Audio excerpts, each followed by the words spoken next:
que consagra o lugar ao Senhor. Amém?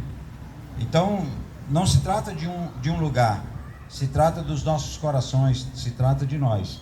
E no capítulo 4, versículo 23 e 24, Jesus diz: mas a hora vem, e ele determina essa hora, ele é o marco, Jesus é o marco, por isso ele diz: e agora é. Ele não está falando de uma hora futura, ele está falando que essa hora é chegada, mas a hora vem, e agora é essa hora, em que os verdadeiros adoradores adorarão o Pai em espírito e em verdade. Duas dimensões, espírito e verdade. Porque o Pai procura tais que assim o adorem. Se o Pai procura, o Pai não procura apenas adoradores, mas filhos que o adorem em espírito e em verdade. E o versículo 24, Deus é espírito, e importa que os que o adorem em espírito e em verdade. De novo ele repete essa expressão em espírito e em verdade. Toda vez que na Bíblia há uma repetição, é porque esse tema é importante. Quando Cristo repete algo, quando o Espírito Santo leva os escritores da Bíblia a repetir uma palavra, é porque o Espírito Santo está dizendo: essa verdade aqui, essa palavra aqui é importante, grava ela, inculca ela na tua mente. Então Deus está procurando, como Pai, filhos que o adorem em espírito e em verdade. Amém? Então essa hora já é chegada, essa hora é agora, não vai vir, já chegou, e Jesus é o anúncio desse momento. Então, a primeira coisa que eu quero deixar claro para você é que nós, como igreja, estamos mudando, entrando em um novo ciclo. Nós estamos agora no que eu chamo ciclo do templo, né? Amém? A partir de terça-feira agora, nós vamos consagrar um lugar.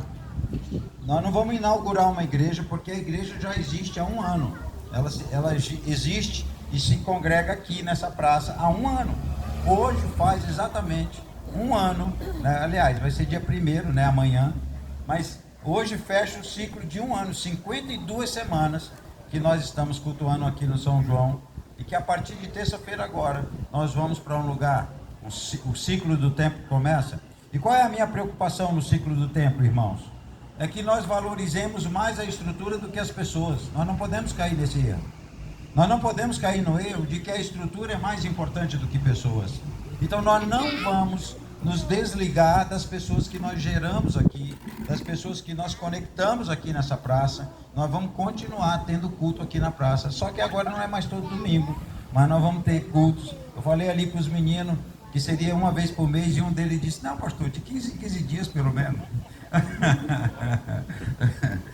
Não, de 15 em 15. Eu digo: bem. Então nós estamos declarando isso, e o nosso cuidado é esse. Nós passamos um ano aqui nesse altar, e aqui é um altar onde nós aprendemos a ser perseverantes, onde nós aprendemos a não desanimar, a não desistir, a cuidar de pessoas, a valorizar pessoas e não estruturas. Não tinha parede, não tinha teto, não tinha ar, não tinha nada, mas nós estávamos aqui domingo após domingo, e o Senhor era a nossa cobertura nesse ano, né? Nos protegendo da chuva, né? Mandando a mangueira para nos proteger do sol, né? Conservando essa mangueira aqui. Uma igreja que nasceu sim debaixo de um pé de manga, né? Mas que agora ela entra num novo ciclo, não se desligando desse. O ciclo do templo não apaga o ciclo da praça. Amém? O ciclo do templo que começa agora não apaga o ciclo da praça que nós vivemos aqui por um ano. Pelo contrário, isso vai fortalecer os laços com essa praça, com o bairro São João, com as pessoas que nós conhecemos e aprendemos a amar aqui. Por quê? Porque o templo, ele é importante, mas ele não substitui pessoas. O templo é importante, mas ele não substitui o coração do adorador. O templo é importante, mas ele não santifica a vida. O que santifica a vida de uma pessoa é o seu relacionamento com Jesus. O templo não santifica. O que vai santificar é a nossa comunhão com Cristo, é a nossa intimidade com Ele. O templo é uma bênção, mas a presença de Deus é que é importante. Embora a gente tenha um lugar, cobertura, né? Nós entendemos que o que é importante é a presença de Deus. Então, nesse ano aqui debaixo da mangueira, nós aprendemos que Deus visita um povo antes de ocupar um lugar. Amém? Nós aprendemos nesse ano que Deus visita um povo antes de ocupar um lugar. Então nós fomos visitados por Ele nesse ano com intensidade. Nós fomos visitados por Ele, né? Ele nos visitou por um ano antes de nos dar um lugar para ocupar, um prédio para ocupar. E eu estou ensinando o pessoal a não chamar lá de igreja, chamar lá de sede. Lá é o templo, lá é a sede. A igreja somos nós. Então eu não vou para a igreja, eu vou lá para a sede. Entendeu? Tá bom? Amém? Vamos lá para a igreja. Não, vamos lá para a sede, encontrar a igreja. Amém? A igreja está lá, mas ou se reúne lá, mas não se reúne só lá. É onde nós estivermos, 2 ou 3, aí a igreja está. Então agora no templo, meus irmãos, a lição continua. O lugar mudou, mas a essência da adoração não pode mudar. A essência é Jesus. O centro é Jesus. A glória é Jesus. Mas veja sim que Jesus declara 2 verdades. A primeira verdade, ele diz que esses adoradores que ele procura precisam adorar em espírito e em verdade. Então o que é adorar a Deus em espírito? Quando adoramos a Deus em espírito, essa verdadeira adoração, entendemos que não começa nem com lugar, nem com instrumentos, nem com estrutura, nem com palco. Começa com altar. Altar é diferente de palco. Nós vamos ter uma plataforma lá na nossa sede, mas aquela plataforma, aquele palco não substitui o altar. O altar é o quê? Intimidade com o Espírito Santo. Permitir que o Espírito Santo trabalhe em nossa vida. Permitir que a nossa intimidade com Ele preceda a nossa subida à plataforma. Que a nossa intimidade com o Espírito Santo preceda colocar um nome, uma placa lá, que já está pronto o lugar para colocar a placa com o nome da igreja. Não, a placa não é importante. A fachada não pode ser mais importante do que o interior. Nosso coração não pode estar dividido. Nós precisamos saber quem é o Senhor da nossa vida. E o Senhor da nossa vida é Jesus Cristo de Nazaré. É a Ele que servimos. Adorá-lo em espírito e em verdade.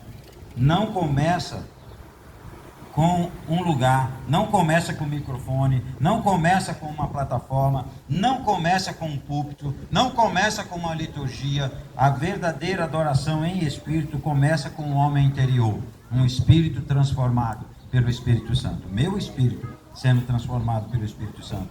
Isso quer dizer um coração rendido, isso quer dizer uma consciência despertada, isso quer dizer uma vida inclinada para Deus. Então nós precisamos sempre lembrar disso. Embora a gente vá entrar agora dentro de uma estrutura, nós não podemos esquecer que antes de ocupar uma estrutura, Deus ocupa corações, pessoas. Ele resolveu não habitar em templo construído por mãos humanas. Ele habita em mim e Ele habita em você. Amém? Então essa é a adoração em espírito. O adorador que o adora em espírito não apenas frequenta uma igreja, não apenas vai a um santuário. Essa pessoa sabe que ela é separada para Deus. Eu sei que a minha vida só tem sentido se eu vivê-la para Deus. Esse é o adorador que adora em espírito. Mas Jesus também fala que esse adorador precisa adorar em verdade. Essa dimensão da verdade. O adorador precisa estar alinhado com a revelação da palavra. Como é que nós vamos seguir a verdade sem conhecê-la? Nós precisamos ter intimidade com Cristo através do Espírito, mas também precisamos ter intimidade com a palavra que Ele deixou, a palavra escrita, a doutrina, o ensino. Por isso nós somos uma igreja que não negocia a palavra. Nós não abrimos mão. Se vamos pregar, se vamos anunciar, se vamos ensinar, se não tiver base nas Escrituras, para nós não tem valor. Tem que ter base nas Escrituras. Adorador adora em verdade, né? E essa verdade é a palavra de Deus. Ela é lâmpada para os nossos pés, é luz para o nosso caminho. Ela é a instrução que Jesus deixou para que nós pudéssemos aprender a segui-lo com verdade. Então isso revela que o centro da adoração, meus irmãos, aqui Jesus estava falando com uma mulher samaritana. Eles estavam num monte chamado Gerizim, E Jerusalém está num monte chamado Sião. E ela pergunta: onde é que nós devemos adorar verdadeiramente? Uns dizem que é aqui, no Monte Gerizim. E outros dizem que é lá no Monte Sião, lá em Jerusalém. E Jesus diz para ela: olha, nem lá nem aqui, porque não é mais um lugar. Porque os verdadeiros adoradores não adoram uma estrutura religiosa, adoram uma verdade real, uma verdade intensa. Essa verdade sou eu, disse Jesus. Eu sou o caminho, a verdade e a vida. Então o que ele ensina, essa palavra que nós ensinamos aqui, é essa palavra firmada na palavra de Deus. Então, para reconhecer quem é Deus, para nos submeter à sua vontade, como eu vou conhecer o que Deus quer se eu não leio a palavra, se eu não examino as escrituras, se eu não conheço? Um adorador que o adora em espírito está conectado na intimidade com o Espírito Santo. Um adorador que o adora em verdade está conectado com a palavra dele para ser obediente. Assim, nós adoramos em espírito e em verdade. E é isso que nós queremos nesse novo ciclo do tempo. Um povo que vai cantar bonito. Amém? Um povo que vai cantar bonito, mas não vai resistir à presença do Espírito. Um povo que pode pregar uma palavra muito eloquente, mas não vai estar com o coração distante do Espírito Santo. Nós não podemos desvincular uma coisa da outra. A verdadeira adoração não é definida por um lugar, é definida pelo adorador. Amém? Então, por isso, nós vamos nos mover para um lugar sem esquecer do outro. Nós vamos nos mover para um lugar sem esquecer do outro.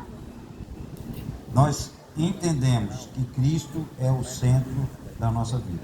Depois de um ano, debaixo desse pé de manga, nós recebemos até o título da igreja do pé de manga, né? Acho que quem foi? Foi a moça ou a Maria Terra? Maria Terra. Isso aqui é a irmã da igreja do pé de manga. Né? Então assim, depois de um ano, debaixo dessa mangueira, Deus nos ensinou que a adoração não nasce de estrutura.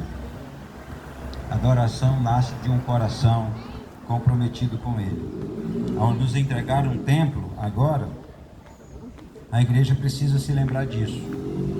Que estrutura é uma bênção, mas não é a essência. A essência é Cristo. O templo é uma bênção, mas ela não é a essência do nosso culto, nem a essência da nossa igreja. Jesus é a essência da nossa igreja. Não podemos esquecer disso, porque eu sei que Deus vai nos dar tempos maiores. Eu sei. E se nós não guardarmos nosso coração, nós podemos crescer com a estrutura. E nós não podemos crescer com a estrutura. Nós temos que crescer com Cristo. Não vamos valorizar a estrutura antes de pessoas. Se precisar quebrar paredes para valorizar pessoas, nós vamos quebrar paredes. Se precisar remover limites, nós vamos remover limites. Porque não vamos proteger um templo e deixar de proteger pessoas. Nós usamos o templo para servir pessoas. Nós não usamos pessoas para servir o templo. E isso nós sempre temos que estar atentos como igreja. Você não pode deixar seu pastor perder essa visão. Se sentir que ele está perdendo, ei pastor, lembra? Pessoas é mais importante que essa estrutura aí. Me ajude a não perder o foco. Assim eu quero ajudar vocês a não perderem também. Nós precisamos fazer isso juntos, porque sozinho eu não vou conseguir. Agora juntos nós vamos conseguir manter essa essência. Amém? O pé de mangueira foi o altar da perseverança. Agora, no ciclo do tempo, vai ser um lugar de verdadeiros adoradores, que o adorem em espírito e em verdade. Amém? Vamos ficar em pé, vamos orar. O William já vai falar, mas eu quero orar. E quero desafiar você, porque se ali é um lugar onde nós queremos que seja bênção, nós precisamos ungir aquele lugar e protegê-lo com a oração. Então hoje, às 16 horas, quem puder e quem não puder, vá lá para a sede do nosso templo, viu? Quem puder e quem não puder, vá também, lá para a sede da nossa igreja. Às 16 horas nós vamos fazer uma unção com óleo Nós vamos ungir toda aquela avenida dos expedicionários, do começo até o final. Nós vamos ungir ela. Um grupo vai, outro grupo vem. E depois nós nos encontramos na sede e vamos ungir o quarteirão da sede. E terminamos orando ali dentro da nossa sede, do templo. Amém? Então, 16 horas a gente começa a orar lá para começar a fazer a caminhada. Tá bom?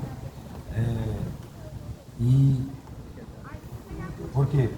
Porque entendemos que sem a proteção do Senhor nós não chegamos a lugar nenhum. Essa praça aqui já foi ungida, viu? Eu ungi ela dando 7 voltas ao redor dela. Aqui. Foi eu e o Washington, não foi? Eu, o Washington. O André, foi eu e o André. Pronto, eu e o André. Fomos ungindo aqui 7. Por quê? Porque nós decretamos que aqui nessa praça ninguém mais vai morrer. Pois é. Por morte de assassinato. Morte natural, amém, né? Ninguém escapa.